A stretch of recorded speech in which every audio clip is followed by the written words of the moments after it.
નમસ્કાર મિત્રો, અમારા નવા વિડીયોમાં આપ સૌનું હાર્દિક સ્વાગત છે। તો આજે આપણે વાત કરીએ પત્નીને કેન્સર થતા પતિ સાથે બનેલ ઘટના। 7 દિવસથી છાતીમાં થતા હળવા દુખાવા પછી એક નાનકડી ગાંઠ જેવું દેખાતા આશાએ અશેષને વાત કરી। અશેષે તો ઓફિસે જવાનું માંડી વાળી અને સીધું ડૉક્ટર પાસે જવાનું નક્કી કર્યું।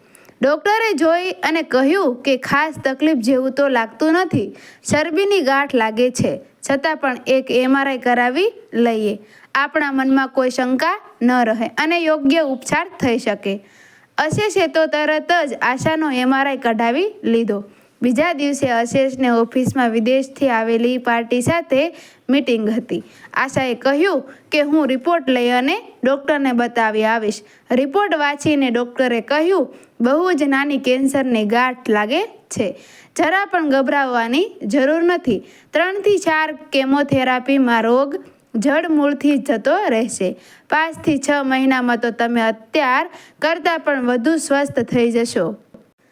કાલે અશેષ સાથે આવજો, એટલે આગળ કેવી રીતે વધવું તે નક્કી કરી લઈશું। આશા ભારે હૈયે ઘરે તો આવી ગઈ, પણ એના તો હોશ કોશ પર ઉડી ગયા હતા।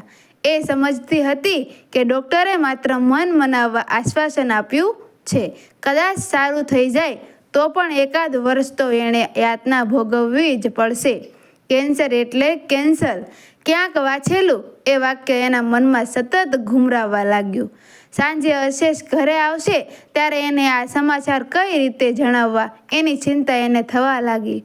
અશેષ કેટલો ગાંડો જેવો મને પ્રેમ કરે છે, કંઈ કેટલીય કવિતાઓ એણે મારા રેશમી વાળ ઉપર અને હરણી જેવી આંખો ઉપર લખી છે। કેમોથેરાપી પછી સારું થઈ જશે તો પણ આ વાળ જ માથા પર નહીં રહે, આંખો પરની ભ્રમર ચાલી જવાથી મારી આંખો, મારું રૂપ સૌંદર્ય ખલાસ થઈ જશે। અશેષ આ બધું કઈ રીતે સહન કરી શકશે? જેણે મને સુડલા ભરીને પ્રેમ આપ્યો છે એને હું કઈ રીતે દુઃખી કરી શકું? એ કેટલો બધો સંવેદનશીલ છે, મારી આવી દશા જોઈ એ લખવાનું જ છોડી દેશે, એની જિંદગી રસહીન બની જશે।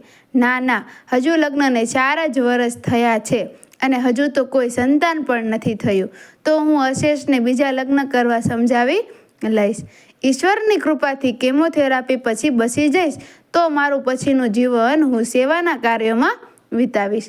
અશેષને એના નવા ઘર સંસારમાંથી મળનારી ખુશીમાં અને મારા સેવા કાર્યોમાંથી મળતા સંતોષમાં હું મારી ખુશી મેળવી લઈશ। જો હું નહીં જ બચું તો? ત્યાં તો દરવાજા પર ઘંટડી વાગી।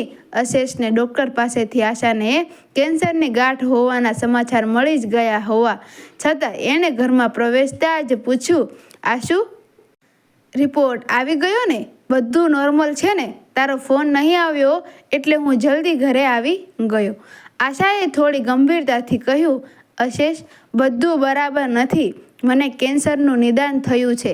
સાંભળ, તે આજ સુધી મેં જે કંઈ માંગ્યું છે તે બધું જ આપ્યું છે। આજે એક વચન માંગુ છું અને તું આપીશ ને? એમ પૂછતી નથી, તારે આપવું જ પડશે। અશેષ, કેમોથેરાપી પછી કદાચ સારું થઈ જાય તો પણ મારું આ રૂપ ખલાસ થઈ જશે, આ વાળ ઉતરી જશે, આ આંખો એની સુંદરતા ગુમાવી દેશે, મારો ચહેરો ફિક્કો પડી જશે, મારા ચહેરાની શુષ્કતા સાથે તારી કલમ પણ સુકાઈ જશે। તેથી જ હું વચન માંગુ છું કે તું મારી આ સારવાર ચાલે છે ત્યારે જ બીજા લગ્ન કરી લે। હું સારી થઈ જઈશ તો મારું શેષ જીવન સેવાના કાર્યમાં વિતાવીશ। એ તારી આશ છૂને તું નિરાશ નહીં કરે ને? થોડી વાર ખામોશ રહ્યા પછી અશેષે કંઈક ગંભીરતાથી કહ્યું, આશુ, તે વચન માંગ્યું છે એટલે મારે એ પૂરું તો કરવું જ પડશે। બહુ વિચારતા મને પણ એમ લાગે છે કે મારે બીજા લગ્ન કરી જ લેવા જોઈએ। તારી વાતને હું કઈ રીતે અવગણી શકું? પણ હા, હું એક એવી છોકરીને મારી જીવનસાથી બનાવીશ કે જે બહુ રૂપાળી નહીં હોય, જેના વાળ બહુ ઓછા હશે પણ મારા માટે મહેકતા હશે, જેની ભ્રમર વિહોણી તેજસ્વી આંખો હશે, જેની જિંદગીમાં નિરાશા નહીં માત્ર આશા જ હશે, જે ક્યારેય પણ મને છોડી જવાની વાત કરતી નહીં હોય, જે હર હાલમાં, હર પરિસ્થિતિમાં, હર સમયે મારી પ્રેરણા બની અને મને સાથ આપશે। બોલ, તને મંજૂર છે? અંશેષને વળગીને આશા ધ્રુસકે ધ્રુસકે રડી પડી. અંશેષ એને પંપાળતો જ રહ્યો. એ રુદનમાં, એ પ્રેમાળ સ્પર્શમાં અને દિવ્ય પ્રેમની ગંગામાં આશાનો અડધો રોગ તો જાણે ભાગી જ ગયો. વાતાવરણ પવિત્રતાની સુગંધથી મહેકી ઉઠ્યું. મિત્રો, વિડીયો ગમ્યો હોય તો વિડીયોને લાઇક કરજો, શેર કરજો અને અમારા આવા જ નવા વિડીયો જોવા માટે અમારી ચેનલને સબસ્ક્રાઈબ કરી દેજો. Thank you.